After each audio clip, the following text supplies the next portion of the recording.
Well, hello, team. Happy Tuesday to you all. I hope you all are doing well, and I hope you had a great weekend and you're enjoying your week so far. So it's been a while since we've done one of these, and I thought it would be neat to come to you guys from the stage here in Dublin. So there are some really big things that are coming down the pipes that I want to let you guys know about because they affect all of us. And Pastor Doug alluded to this on Sunday, and I want to touch on it because it's exciting. There's a lot of movement, but we are reopening Alamo. And I realize there's a million questions that come along with that and that there's concerns and all of these different parts. So let me try to give you guys as much information as I have at this point in time. So March 7th, which is this upcoming Sunday, we are going to open Alamo to a very small amount of people. And all that is just to kind of wipe the cobwebs off of everything, turn everything on, let first impressions back in to kind of get situated and figure out how people are going to enter and exit and do it safely and adhere to all the regulations that we still have. There's not going to be worship. There's not going to be teaching. There may be a host and a few people from some of our life groups that are going to come. And that's about it. The next week and the next 2 weeks really are going to be soft launch services where we're going to let people come in and see and get used to this. And there may be a band, there may not be, it may just all stream from Dublin. There's only going to be one service on each of those weeks. The 21st and the 28th of March, those are our official launch weekends. We're going to launch Alamo with a 10:45 service. And so what that's going to look like, we'll do our 9 o'clock service here in Dublin like we normally do. Nothing's going to change at this campus. After that service, a few of us will head to Alamo and go be with them to make sure that all works right. So what that looks like is we need to start putting our team back together for Alamo. So over this next week, what I'm going to do is start to reach out to each person individually that has served in Alamo and gauge where you're at. Start having the conversation. As you know, a couple of weeks ago, we sent out a survey, and based on those results, which are very helpful, by the way. So thank you to everybody that participated in that. I'm really grateful for the feedback, and it was really invaluable. But based on that feedback, I'm going to reach out to each person individually and see where you're at. If you're ready to come back and serve in Alamo, if you're not ready, if in this season you just need some time off still, if you have health concerns, any of those parts, that's going to be the opportunity where we can kind of talk through that and what we need to see. But to that end, what I am looking for specifically is a few people that are willing to just commit to Alamo for a season and be there more weeks than not. And the way we're structuring Alamo now is going to be different. So Alamo will no longer be a broadcast location. So we're not ever going to worry about streaming back to Dublin or vice versa. Dublin is the broadcast location now. We can say that it is what it is. So Alamo, the staffing looks a little bit different. So it's familiar still. We need somebody to run sound. We need somebody to run lighting. We need somebody to run ProPresenter or slides. We need somebody to switch and run cameras. But the big thing in Alamo now, we pulled out some of the extra stuff that we're not going to really use anymore in this season.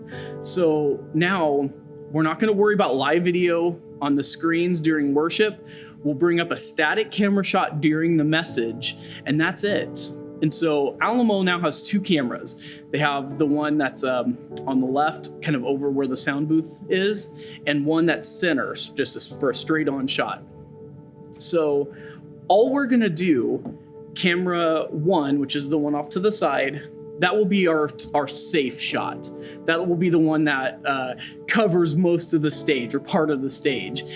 Camera 2, which is the straight on shot, that's going to be the camera that we'll use to just get the individual worship leaders and Doug when he's speaking live there, and the hosts, anybody that's going to be looking straight, that's going to be the camera that we use.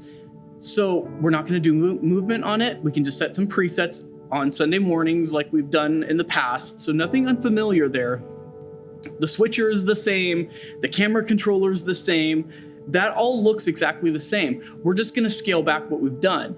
And so for those that have served a few years ago, think back in 2016, 2017, early 2017, if you served in Alamo in that era, you'll know kind of the feel of what I'm talking about. Really, the live video was for the family venue and Volunteer Central and the green room and the lobby. Those are the places that were getting live video. We weren't showing that in the auditorium. What we've done with broadcast audio in Alamo is simplified it quite a bit. So now that huge cart that had all the stuff in it in the family venue in Alamo, that's no longer there. It's replaced by this. You can see this picture. There's just now a volume control on the wall. That's all you have to do. So somebody just needs to go in there on a Sunday morning, turn on the TVs and the projector, and the ushers can adjust that volume during the service. Not a big deal. In the auditorium, we have sound and lighting pretty much unchanged. It's the same board, the Midas that we were all familiar with. It's the same lighting board, the Hog that we're all familiar with. And so when we look at the production team, in the past, it really should have been about 6 people on the low side to run things well and efficiently. The way this is set up now, this is set up for ideally 4 people: sound, lights, pro presenter, and switcher.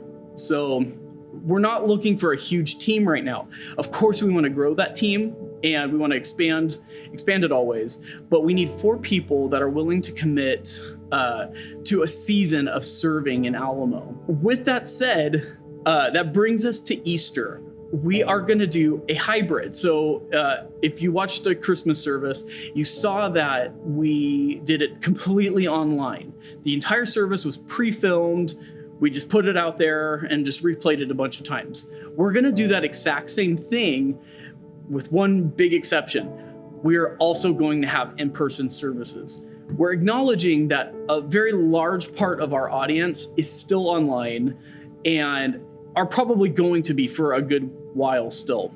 But there's a good sized group of people that are ready and really wanting to come back into our building. They're craving that in-person worship experience.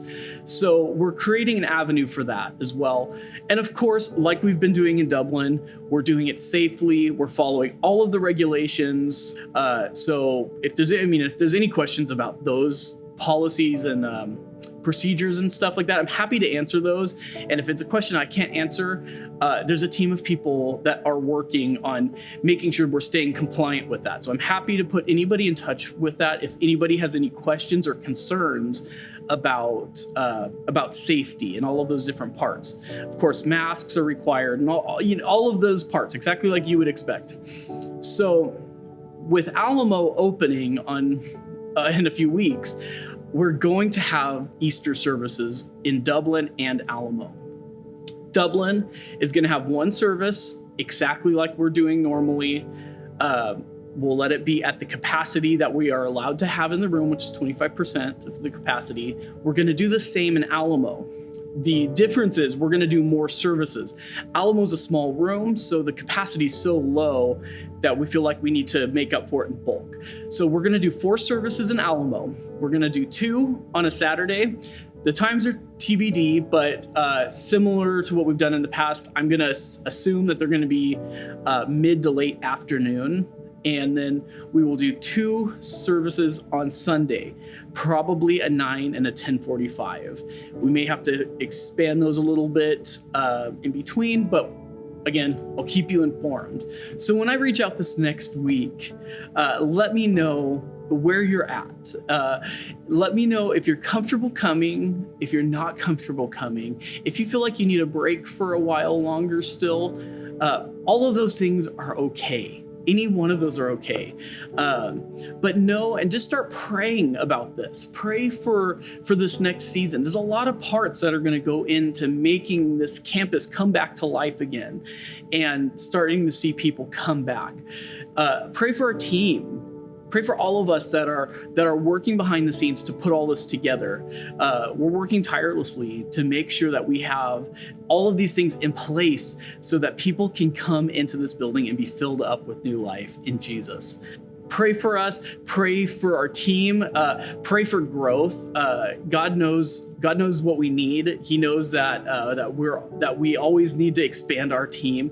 So be praying for God to put the right people in the right place at the right time in the right season so we can grow and keep moving forward.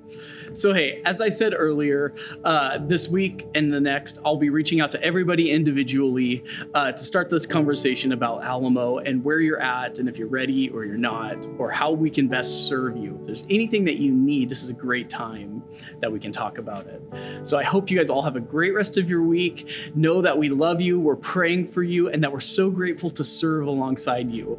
We'll talk to you soon. See you later.